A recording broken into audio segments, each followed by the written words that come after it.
the virgin birth is a perfect example of that. It's like, okay, well, virgin births are a common thing in mythology. Let's have Jesus be born of a virgin, and it's a pretty well-known thing that Jesus, the nativity story of Jesus is made up, was invented after the fact, and it's just mythology. So this is a good example of, if you make these claims or if you put these displays on your yard, you're sort of lying to the world. Also claims about Jesus raising the dead or walking on water, these sorts of things, they need better justification than just some sort of story in the Bible. So, by themselves, they're not that convincing, and they're not that interesting. In more modern times, we have the Christian nation myth, which is just a propaganda campaign that's coming out. The Christian founding and these sorts of things. Yes, many of the founders were Christian, but they intentionally made a secular government, and please don't forget that. And they intentionally separated church and state, and that was, the core of the founding of our nation. Another example of a big lie and falsehood is this intelligent design movement. There is absolutely nothing solid behind that. It's just another propaganda campaign that supposedly evolution is a theory in crisis sort of thing, and that's just a lie. So, and there's a lot of equivocation about the word theory. The way scientists use theory and the way the common person uses theory are two different things. And by saying just a theory, you're equivocating those two, and that's a type of deception. So those are some big ones that we see as far as deception. Here are some common ones. Assertions without evidence, to claim that Jesus loves you. Well, demonstrate a Jesus first, and demonstrate, what do you mean by love in this context? Love often gets redefined. Jesus rose on the third day from being killed. Well, that's another sort of assertion that uses the Bible as evidence. Well, if we don't believe in the Bible, if you don't have any evidence that supports this Bible, why should we believe it?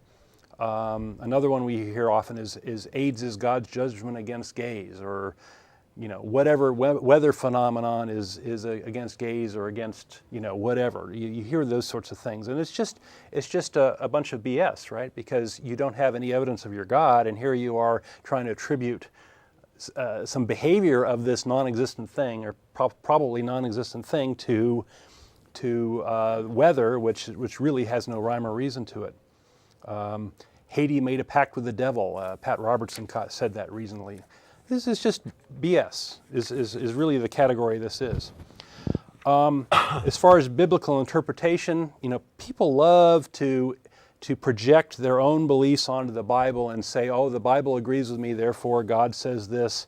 And there's been a recent study about how everybody's concept of God is really sort of a mirror image of their own beliefs and biases and these sorts of things. And so really all you're doing is you're puffing yourself up to make your beliefs, God's beliefs, and it's a way, kind of a pufferfish sort of deception.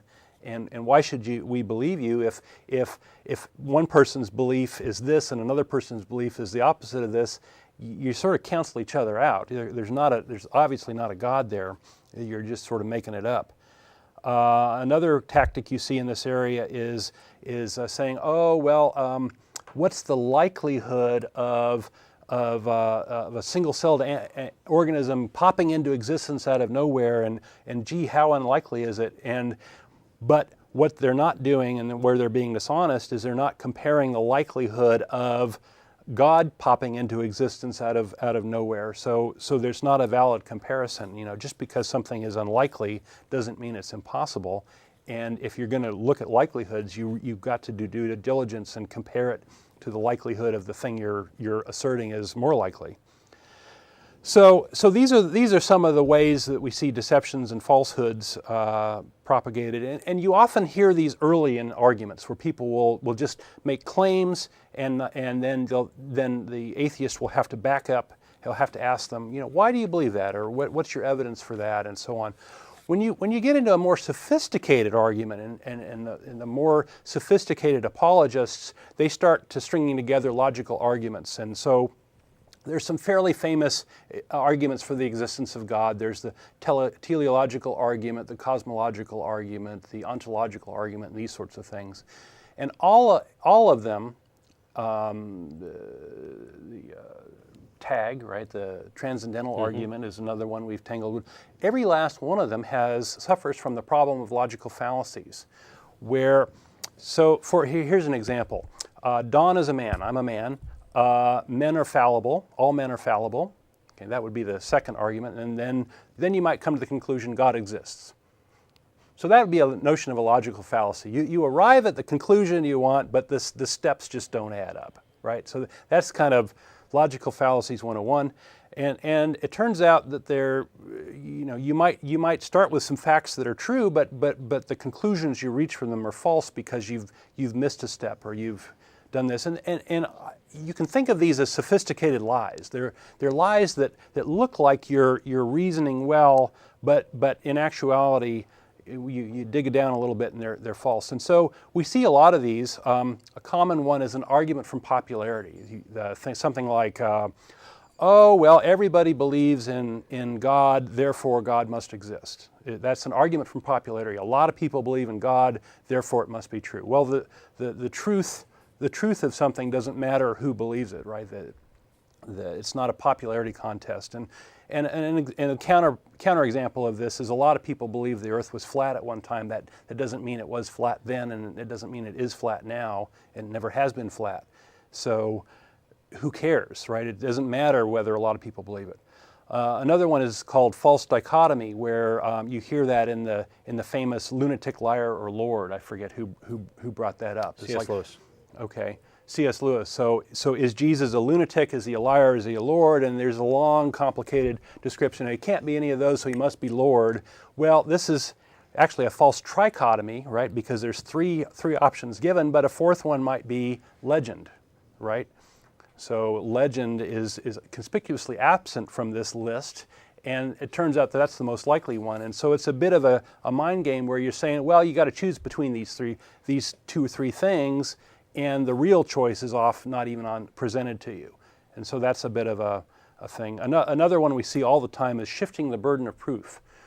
Atheists doubt the existence of God, and we have yet to see evidence for God, right? So in a sense, we're saying we don't have any compelling reason to believe in God. That's our position. If you are saying that there is a God, you're making a positive claim, and that needs to be backed up with evidence. You have to say, well, if you're claiming that there's a God that exists, you have to say, oh, this is the reason why. So what often happens is the theist will say, oh, well, you have to prove that God doesn't exist. And my sort of canonical counterexample of this is, well, I can claim to be a millionaire, and if I say you can't prove that I'm not a millionaire, does that make me rich? Yeah. Right? No. Whether or not you can prove something doesn't have any basis on whether it's true or not. So, this is a matter of convincing someone. Well, I'd rephrase that. Okay. Whether or not you can prove something it does impact whether or not you can tell it's true. It's right. Being unable to disprove something doesn't tell you whether or not it's true. Right. Okay, that's a better way of saying it. There's the argument from incredulity of I can't believe this, so it must be true.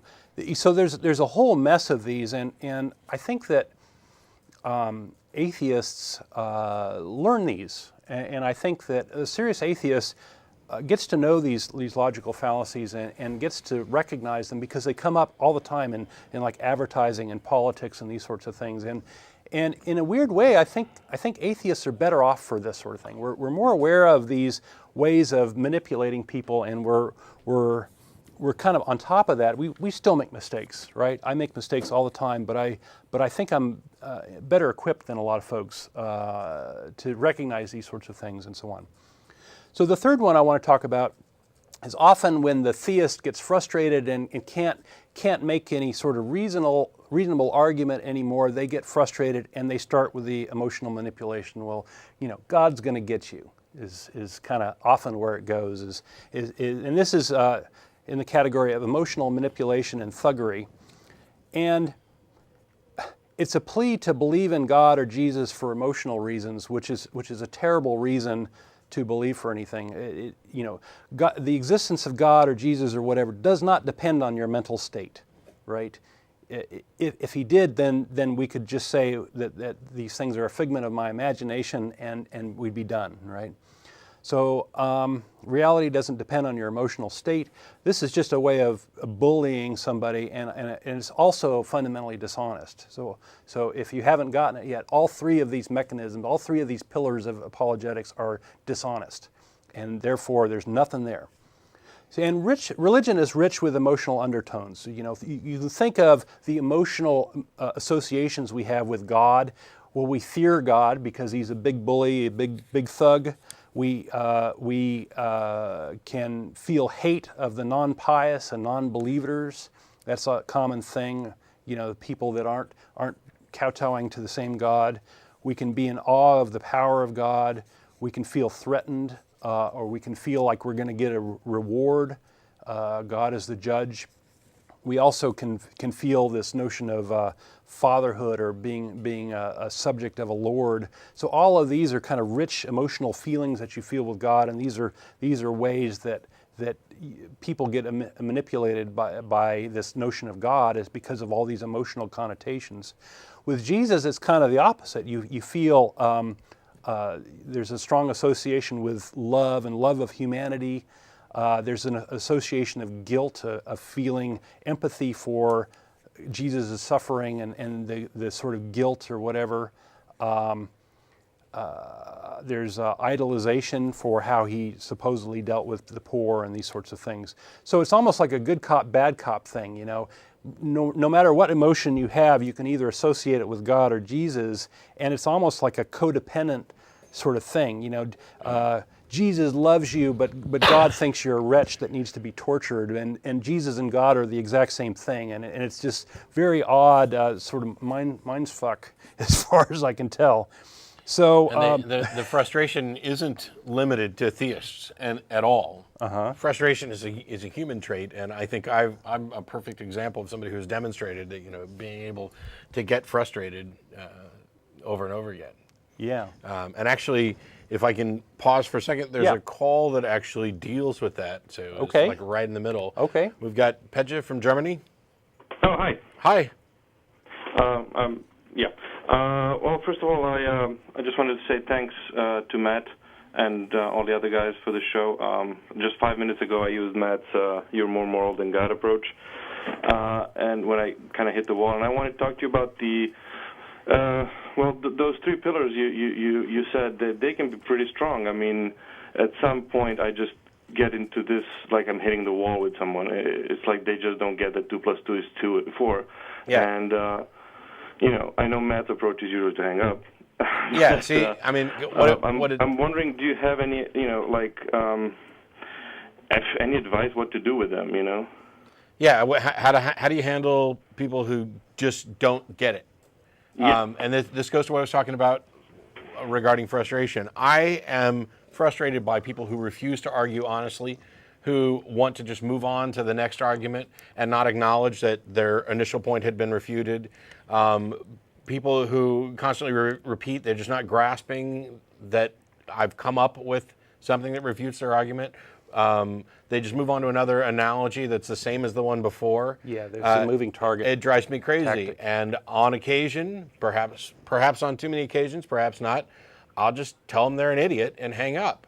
Now, the problem with this is that people don't, I don't realize, or I'm not always aware that people don't know me as well as I know me. And obviously, when I reach that point where I'm going to hang up and you're an idiot, I'm not telling them that idiot or moron is the sum total of what I think about them and everything they believe. I'm saying within the context of that argument, they're being an idiot. And oh, by the way, I'm not immune to that. I've been an idiot and a moron and a buffoon many, many times. The difference is that I seem to actually care about whether or not I'm being an idiot and a moron. And when somebody identifies that and says you're being an idiot, my immediate reaction is to go figure out why are they identifying me as an idiot? What have I done? Can I correct it, or are they mistaken?